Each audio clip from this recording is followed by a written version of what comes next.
Good evening. I'm Jack Barry. Last week, here on 21, Charles Van Doren, an English instructor at Columbia University, won $20,000.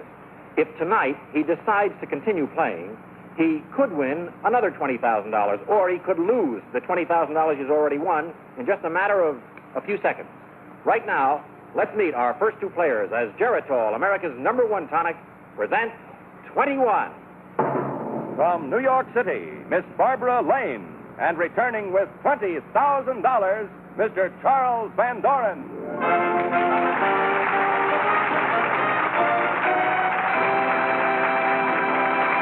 Welcome to 21, Miss Lane. It's nice to have you here. And welcome to you, too, Charles Van Doren. It's awfully nice to have you back.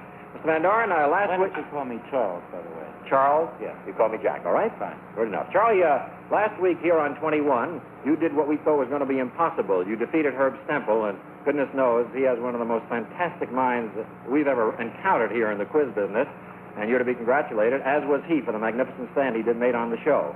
And you won $20,000 in beating him, and that money is at stake tonight. I know you're back here tonight to decide whether you want to continue or not. Have you given it much thought during the week? Thought about it all week long. Well, we're going to try to supplement your thinking by telling you a few things about Barbara Lane. She works as a film editor. She attended Wisconsin University and New York University. She was born in Mexico City, and her hobby is painting. How long did you live in Mexico City, Barbara? Till I was 6, Jack. Then we moved to South America, to the Argentine. I lived there till my mid-teens. You've moved around quite a bit, haven't Yes, you? quite a lot. Well, Charles Van Doren, you have the picture now. You're $20,000 ahead at this point. You can take it, and you'll have a check from Geritol waiting for you as soon as you get off stage, or you can continue playing. On this show, there's no limit. You can go on forever as long as you win. But please recognize that if you go on, and if Miss Lane beats you, whatever she wins will be deducted from your $20,000. You could lose a sizable part of it. Have you decided what you want to do? Do you want to quit, or do you want to risk your money by playing against her? I'm going to go on. You want to play? Yeah. All right, well, on we go.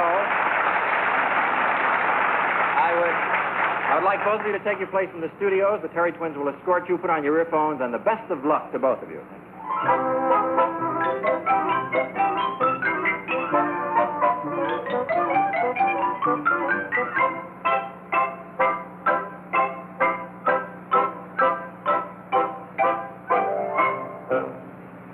Neither player inside the studio can hear anything at all until I turn on these switches here, which puts their studios on the air, and they cannot see anybody out in the studio audience. Can you hear me now, Miss Lane? Yes, I can. Just put your studio on. Can you hear me, Charles Van Doren? Yes, I can. All right, now I'm going to give both of you a second or two to collect your thoughts, and then we'll get right on with the game.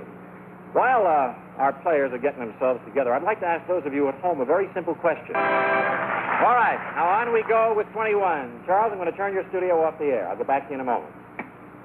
Miss Lane, I think you know the object of this game. You have to get to 21 as fast as you can. You do it by answering questions which have a point value from 1 to 11. The higher point questions are more difficult than the lower point questions. You can grade yourself depending on how much you know on the subject.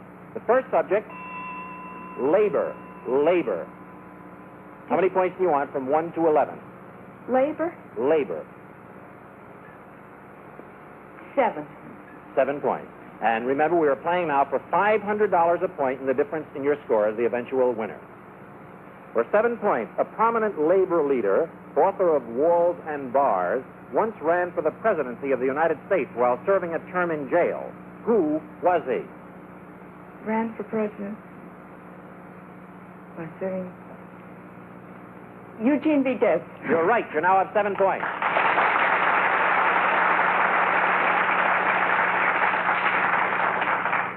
Charles Van Doren, you have $20,000 at stake, so play carefully. We're playing for $500 a point. The first category is labor. How many points do you want? I won't take any more than 7 points. 7 points. 7 points. A prominent labor leader, author of Walls and Bars, once ran for the presidency of the United States while serving a term in jail. Who was he? Well, that was Eugene V. Debs. You're right. You have 7 points.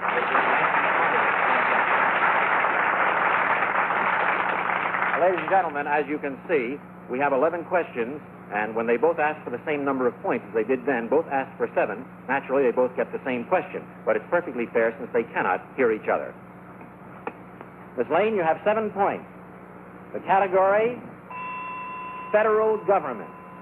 How many points do you want from 1 to 11? Is the number 10 question very hard? I'm afraid I can't answer that. The rules of the game are that the 8s, 9s, 10s, and 11s are all pretty hard. The 1s, 2s, 3s, and 4s are somewhat easier. The higher the points you take, the more difficult the question. That's the best way I can answer you. 8. How many? 8. 8 points. All right, here is your question. Many government agencies are subdivided into smaller divisions for reasons of efficiency. To what department do each of the following agencies belong? The United States Mint, the Customs Office, and the United States Coast Guard. Well, the Mint belongs to the Treasury Department. That's right. Yeah. And the Customs Office belongs to the Treasury Department. That's right. And the Coast Guard? Yes. Well, it was the Navy. It's the Treasury Department. You're right. You're now at 15 points.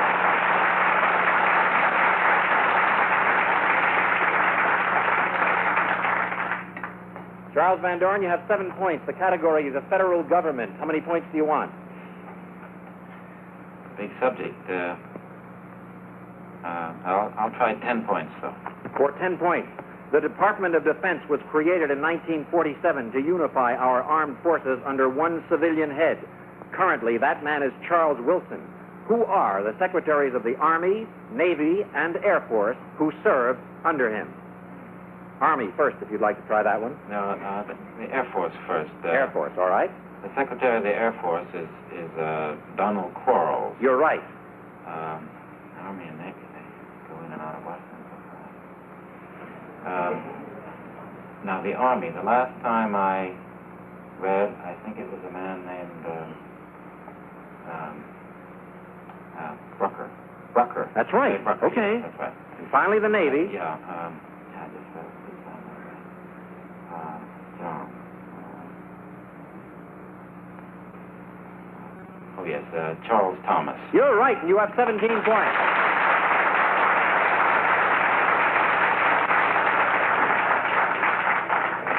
I want to caution both of you not to divulge your scores now. This is the one point when you can hear each other. We're at the end of the second round of questions. Neither of you has scored 21 points. And now you're both going to get an opportunity to stop the game, even though we haven't reached 21.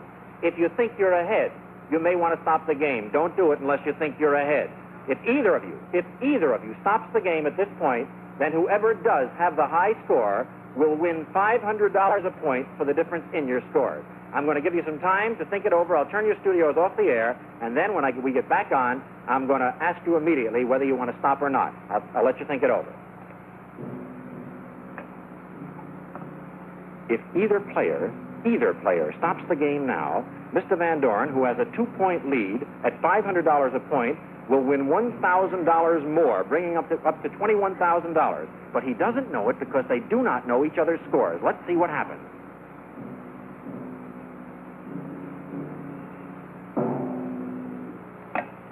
If either of you want to stop the game, you must tell me so right now. I'll stop. Miss Lane, I'm sorry. Then you lose. You have 15 points. Your opponent has 17 points.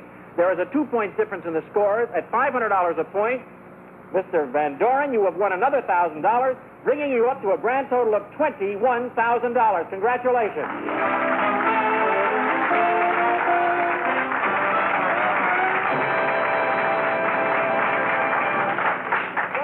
Lane, what in the world were you doing stopping with 15 points? Well, I did some fast figuring, see, and I figured if he had a very high score, he'd stop. And if he didn't stop, maybe it was because he'd missed a question. So I figured wrong. I made it dead. So you figured that he had missed one, and you must surely have a higher score.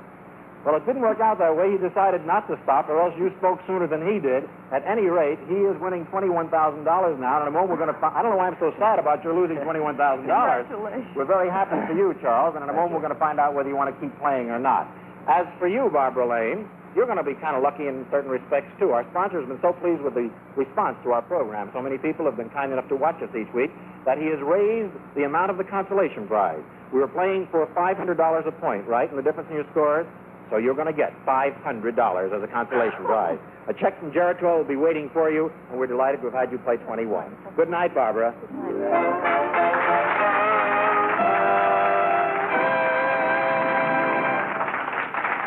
Charles, I know that you want to simmer down because this was an unexpected turn of events here. Yes. If you will just stay here with me for a second or so, we're going to listen to our good friend over there, Bob Shepard, while no, I think we'll just take a moment. Should we bring out the new player first?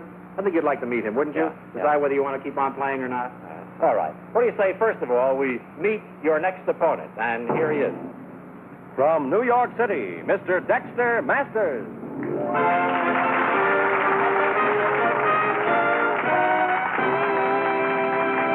Welcome to 21, Mr. Masters. Delighted to have you with us here in the program. As you heard backstage, Charles Van Doren just ran his winnings up to $21,000. You heard it? Yeah. You know, I'm sure he wants to be filled in a little bit about you so that he can decide whether he wants to risk that money or whether he wants to continue playing or whether he wants to quit. So here are some facts he should know about your life. He's a novelist. He's a graduate of the University of Chicago. He was formerly with the Office of Scientific Research and Development. He worked at MIT during World War II. We also found out, Mr. Masters, is it not true that you are related to the famous poet Edgar Lee Masters? Yes, he was my uncle. He was your uncle. And your uncle was the famous historian and writer Charles Van Doren. So we have the nephews of two of our country's most gifted writers, and both of them gifted writers in their own rights, about to play. Charlie, incidentally, I've had a lot of questions about you, about whether or not you're married or single. I'm single. You are, eh? Are you in the market, so to speak? Well, I don't know if you'd put it so commercially. I'm in the market, yes. Well, you put it pretty commercially, that's right. Girls, the line forms on the right. I'm married. I beg your pardon? I'm married. You're married. You're off the market. Yeah. Well, now we're going to have a game between off the market and on the market. And if you fellows will take your place in the studio, I didn't find out in all the excitement about marriage, do you want to play against them or don't you? You have $21,000 at stake, which seems to have been overlooked for the moment. I'm going to try it again. You do want to try it? Try it. All right, fellas, then we'll go on. If you will both take your place in the studios, put on the earphones, and I wish both of you the very best of luck. Good luck, fellas.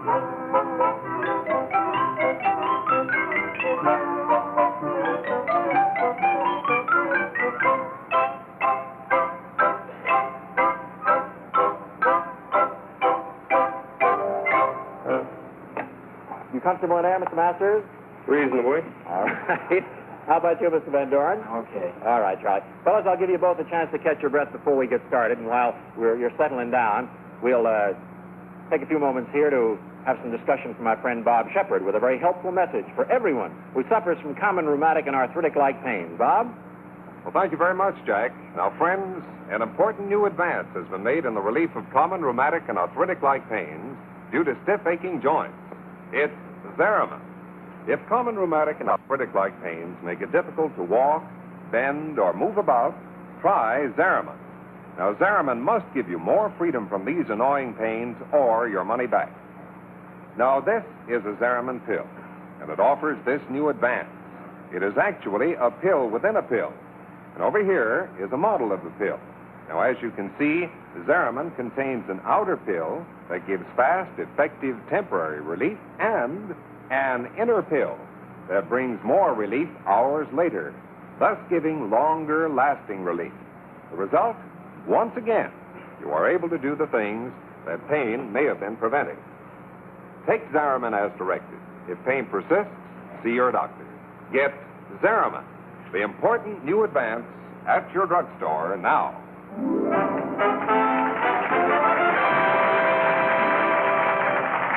Thank you, Bob. Incidentally, ladies and gentlemen, all questions which are used here on 21 have been authenticated for their accuracy and the order of their difficulty by the editorial board of the Encyclopedia Britannica.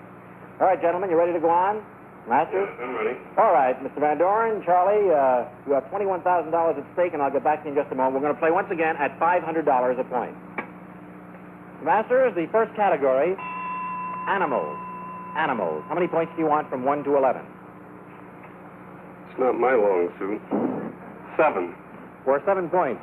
This weasel-like animal of the Herpestinae subfamily, I'm going to spell this for you, Herpest, I think it's INAE, subfamily, found widely in Asia and Africa, is especially serviceable in India, where it kills the most venomous snakes. Name it. Well, your spelling doesn't help me much, but I think the could only be the mongoose. I don't know about my spelling, but your pronunciation is exactly right for 7 points.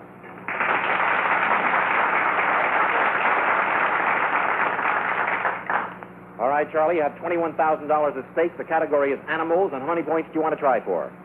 Animals. I think I'd better try for 10. I'll try for 10 points. For 10 points. Dogs are generally categorized into such groups as sporting, non-sporting, working, hounds, terriers, and toys. In what groups would you place the Dachshund, the Pomeranian, the Doberman Pinscher, and the miniature Schnauzer? And could you give me the groups again, the categories again? The groups, yes. Sporting, non-sporting, working, hounds, terriers, and toys. Shall we get down a list now? How about a Dachshund? Well, Dachshund, because that Hund is that's the German for hound, and he's a hound. Right. Pomeranian. The Pomeranian, that's a toy. Right again. Miniature Schnauzer. I don't think he's a toy. Oh, yeah, he is. He's a terrier. He is. That's 3. Fourth and final. Doberman Pinscher. He's a beautiful dog. He's not a toy. Certainly not a terrier. I'd say he was a sporting dog. I'm sorry, he's a working dog. Sorry you don't score. You don't lose any points because you're at 0. We never put anybody below 0, but better luck on the next round. Mr. Masters, you have 7 points. The category, famous pairs. Famous what? Famous pairs, P-A-I-R-S. All right. How many points do you want from 1 to 11? Try 9. For 9 points, King Claudius, unsure of whether Hamlet's insanity was real or feigned, decided to learn the truth through a famous pair of spies. Name these 2 disloyal friends of Hamlet. Well, that must be Rosencrantz and Guildenstern. It is, and you now have 16 points.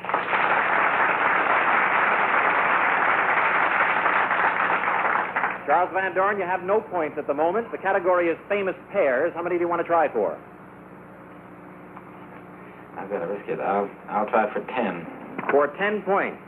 Identify by their real names the famous pairs who wrote the following works: Mutiny on the Bounty, The Spectator Papers, and The Ellery Queen Mysteries. Would you like to try Mutiny on the Bounty first? Well, the Spectator, I know. That's Joseph Addison and Richard Steele. Right. Mutiny on the Bounty. Let's see, Charles Lawton. It's Nordhoff and Hall. I beg your pardon? Nordhoff and Hall. Yes, it is. And finally, The Ellery Queen Mysteries.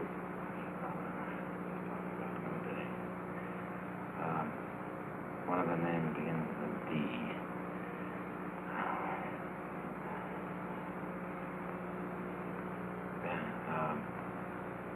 Danae. Danae is one of them. Danae and Lee. Danae and Lee. You're right. You have 10 points.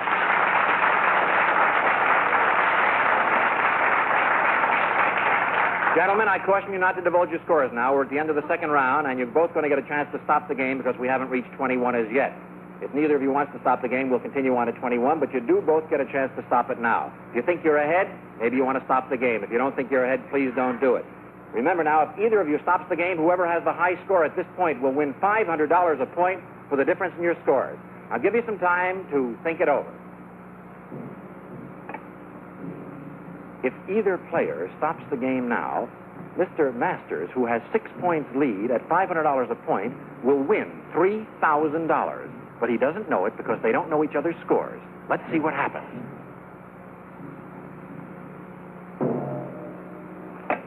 If either of you want to stop the game, you must tell me so right now.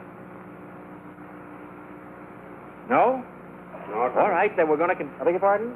We're going to continue on to 21. Neither of you want to stop, right? No. Okay. And we'll continue on to 21 without any further interruption. I'll get back to you in a moment, Mr. Van Doren. All right, Mr. Masters, you have 16 points. The category, classical music. How many points do you want? 5. 5 points, which would get you to 21. Yeah. If you get this answer correct, you'll still have to wait until your opponent answers because he has one more turn. I see. And if you need some extra time on this, you can have it because this is a critical moment. For 5 points, the musical excerpt you're going to hear now was written by a man considered to be one of the world's greatest composers. Tell us the name of this symphony and the name of the composer. Here it is.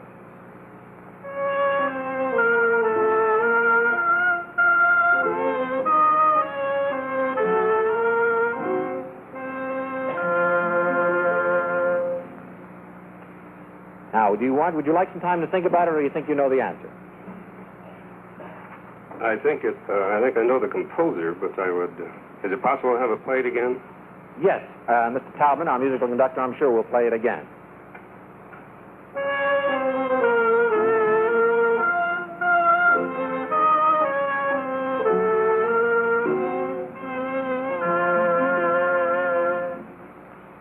Now, what you have to do is tell me the name of the symphony and the name of the composer. Can I do it in reverse order? Yes, indeed. And you can have some extra time if you need it. I think the composer is Tchaikovsky. It is. Can you tell me the name of the symphony? On that, I will take this extra time you mentioned. All right. I'll tell you when your time is up.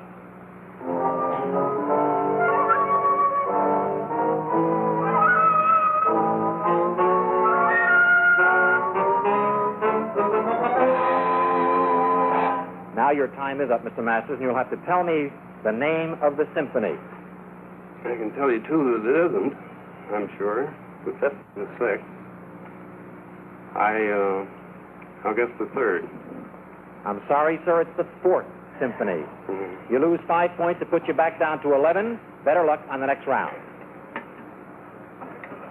Charles Van Doren, you have 10 points. The category is classical music. How many points do you want to try for from 1 to 11? Classical music. I should know that. I'll go all the way to 21. I'll try for 11 points. You want 11 points. If you answer this correctly, you will have 21 points, and you will be the winner. Because you're trying for 21, you can have some extra time if you need it. I want you to listen to this musical excerpt and tell us, first, its name. Second, how many symphonies its composer wrote. Third, the name of its composer's last symphony. And fourth, the name of his 3 ballets. Here is the excerpt.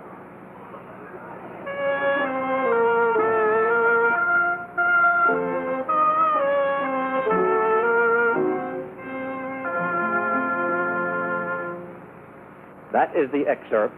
Now, would you like some extra time to figure out your answer? Could I have it? Yes, you can. I'll tell you when your time is up.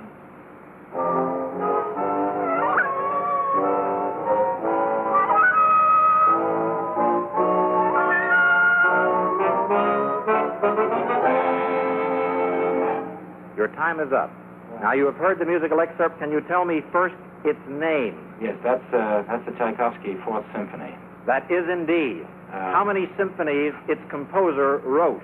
Well, he wrote 6 altogether. Right. Third, the name of its composer's last symphony. Well, Tchaikovsky's last symphony is the ordinarily called the Pathétique. That's right. Finally, if you answer this next part correctly, you will have 21 points, and you will win again. the name of his 3 ballets? Well, one of them is the Swan Lake. That's 1. Another one, of course, the Nutcracker Suite. That's 2. 1 more, and you'll have 21. But that's not an overture. That's a fairy story.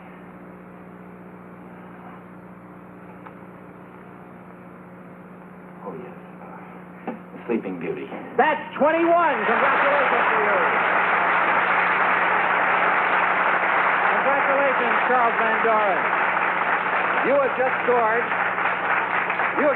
21 points. Your opponent, Mr. Masters, has 11 points. There's a difference of 10 points in your score. At $500 a point, you've won $5,000. Added to the $21,000, you're winning the grand total of $26,000. Congratulations to the winner.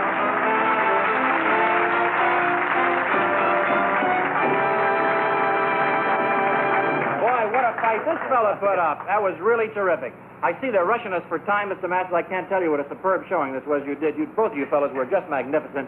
We were playing for $500 in a point in the game. A check from Geritol for $500 will be waiting for you as a consolation prize. And thank you so much for being our guest. Good night, Mr. Masters. Charlie, will you step out of here and just to get yourself... No commercial, huh? Oh, yeah, that's what I thought. Sure, we're going to do the commercial. I'd love to talk about Geritol. And I'll get back to you in just a moment, Charlie. Just a minute or so, folks, to tell you, I would like you to remember what I said a little while ago about tired blood. I know a lot of you are getting tired and worn out. And if you do feel that way, especially so many of you had colds and the flu and sore throat and the virus during this winter, your trouble may really be due to iron deficiency anemia. Now, we call it tired blood, as you know. To strengthen tired blood, you take Geritol every day. You'll feel stronger and fast, too, within 7 days, or you get your money back. Oh, by the way, if you prefer tablets, you can buy Geritol tablets in the handy new trial size. And mothers, will you remember to give your youngsters Geritol Jr., the wonderful tonic for active children? Fine. Charlie, come on here a second. Can you come back next week? Huh? Yeah. Tell us whether you'll take your $26,000 and quit or whether you want to continue playing. Congratulations again, and good night, Charlie. Thank you. See you next week. Good night, everybody. Good night. Thank you. If you often can't sleep, your nerves on edge, try this.